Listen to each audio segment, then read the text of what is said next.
General Syed Asim Munir پاک فوج کے نئے سپہ سالار بن گئے۔ جنرل عاصم منیر نے فوج کے 17ویں سربراہ کی کمان سنبھال لی۔ آرمی ہاکی اسٹیڈیم میں منعقدہ پروقار تقریب میں جنرل قمر جاوید باجوہ نے جنرل عاصم منیر کو کمان کی چھڑی سونپی۔ فوج میں کمان کی تبدیلی کی پروقار تقریب آرمی ہاکی اسٹیڈیم میں ہوئی۔ تقریب کا آغاز تلاوت کلام پاک اور اس کے بعد قومی ترانہ پڑھنے سے کیا گیا۔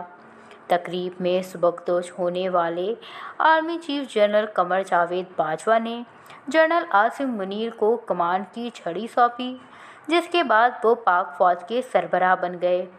اس سے قبل جنرل قمر جاوید باجوہ نے اعزازی گارڈ کا معائنہ کیا اور تقریب سے خطاب کیا۔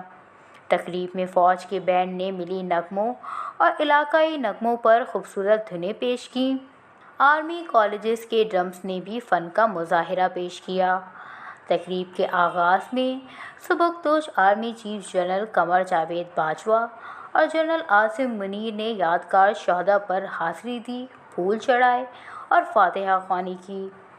JHQ میں منعقدہ کمان کی تبدیلی کی تقریب میں سابق عسکری قیادت سمیت وفاقی وزراء، غیر ملکی سفارت، اعلیٰ سول حکام اور میڈیا کی اہم شخصیات نے بھی شرکت کی۔